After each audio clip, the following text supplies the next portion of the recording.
In today's video, we will finally answer the question that has been asked since ancient times.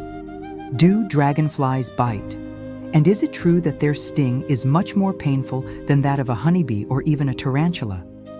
Dragonflies are among the first insects to have lived on this planet, appearing around 300 million years ago. They have had millennia to perfect their hunting skills, flight abilities, and survival tactics over an astonishing span of time.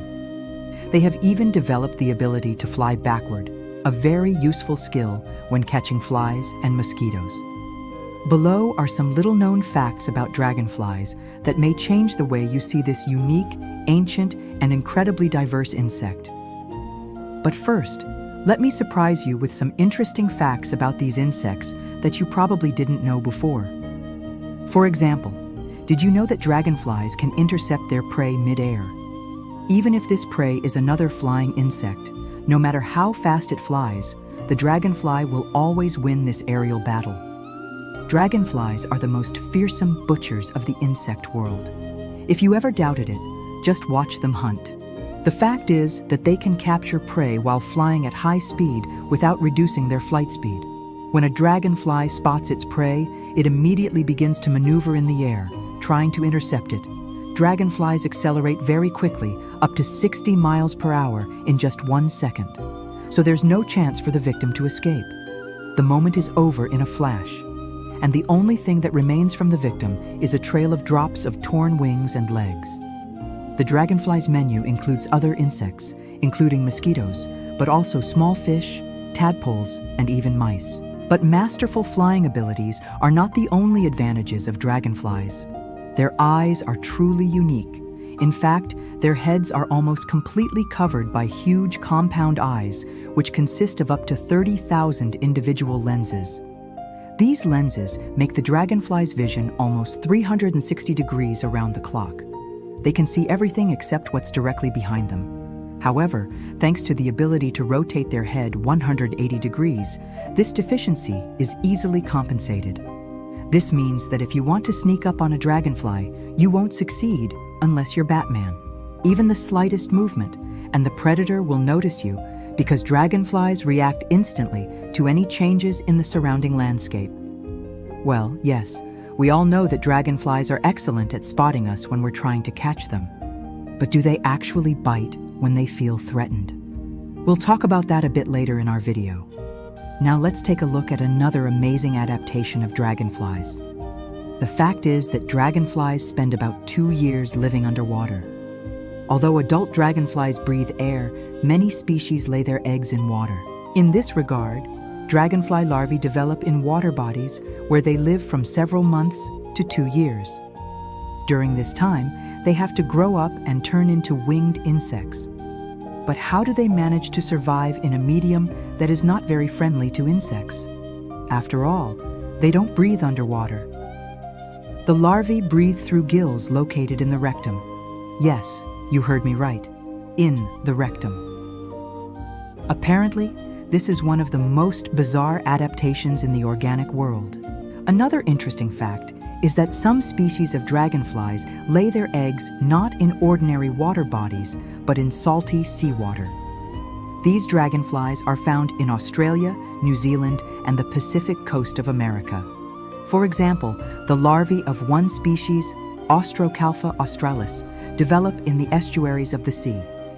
It was also noted that these dragonflies prefer to lay their eggs in areas with strong currents. It is assumed that in such places, the larvae receive enough oxygen for breathing, and perhaps their eggs are better protected from predators. Returning to the main, do dragonflies bite, and are they dangerous to humans? Before answering this question, I would like to say that dragonflies are very useful for humans. Dragonflies are natural fly swatters.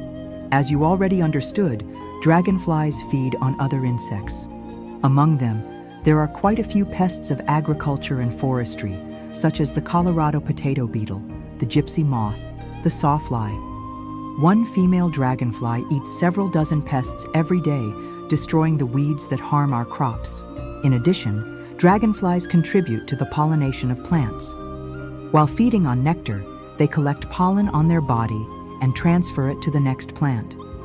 Also, dragonflies are an important indicator of environmental health.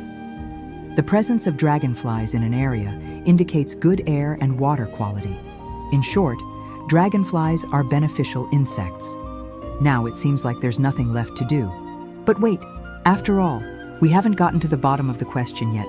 Do dragonflies bite? And if so, then how painful is their bite? By the way, it's not just about the bite. After all, these predators eat their prey whole. That means they must first cut the victim into pieces. Do they use their teeth for this? That's right. Dragonflies have sharp teeth that are perfect for cutting. In addition, their mandibles have hooks for better fixation of the victim. Dragonflies pierce their prey with their teeth and inject digestive juices, after which they literally drink the contents of the victim. Yes, they don't chew food, but swallow it in liquid form. Dragonflies can do this because their stomach is designed in such a way that it can digest any type of food. Even bones and chitinous covers of beetles are not an obstacle for them. But do dragonflies need all these weapons against humans? Of course not. Humans are large enough that a dragonfly can't cut through our skin with its teeth. So the answer to the question of whether dragonflies bite is no. They don't attack people on their own. However, dragonflies can bite if they feel threatened. If you try to touch it or pick it up, the dragonfly will defend itself. Its bite will be painful because of the toxins injected into your body. The pain will resemble a bee sting, but it will go away pretty quickly. However, if you decide to harass the dragonflies, they can take revenge in another way. After all, they're excellent flyers who are able to move very quickly and maneuver perfectly well in the air, enough for them to fly away from you at a great speed, and you will feel a strong wind from the wings of the dragonfly. And here's another interesting fact. Our dragonflies are usually 2 inches long, but their prehistoric ancestors reached record-breaking sizes. This happened in the Permian period, which took place 300 million years ago. At that time, there were giant dragonflies that reached 17 inches in length and had a wingspan of up to 3 feet. But how did such giants exist? Why don't we have such dragonflies nowadays? Scientists believe that the giant dragonflies of the past owe their huge size to the high oxygen content in the atmosphere. Today, the level of oxygen has dropped by 50% compared to those times. Low oxygen levels limit the size of insects. To maintain buoyancy, large dragonflies would need more air inside their bodies. But this would lead to an increase in weight and reduce their mobility. Not every organism is capable of such a transformation. There are about 5,000 species of dragonflies in the world today, and this figure is constantly growing. The thing is that scientists often come across new species of dragonflies, but also discover previously unknown properties of well-known ones. Take, for example, the harmless dragonfly. It's known to science as Dromia dentata. Until recently, it was considered the fastest dragonfly in the world. Its maximum speed reaches 35 miles per hour. However, now this title belongs to another dragonfly called Australestes collinsoni. It was discovered in 1910 in Australia, and at first it was classified as a harmless dragonfly. But genetic studies have shown that this species is a direct ancestor of all modern dragonflies. It's also much faster than the harmless dragonfly. How fast can it go? About 60 miles per hour. Speaking about the dragonfly species, I would like to mention the fact that this insect has incredible biodiversity. There are even cave dragonflies among them. Probably no one would have believed it if not for one photographer. He set up cameras in caves and documented these rare insects. It turned out that dragonflies are excellent at navigating in the dark. They navigate using echolocation. Dragonflies emit sounds at a frequency of 25 kilohertz and listen to their reflection. But do you know what else is famous for its incredible biodiversity? Ants. Just watch my video about ants and find out which ant is the largest in the world and how many bites from different species of ants will kill you.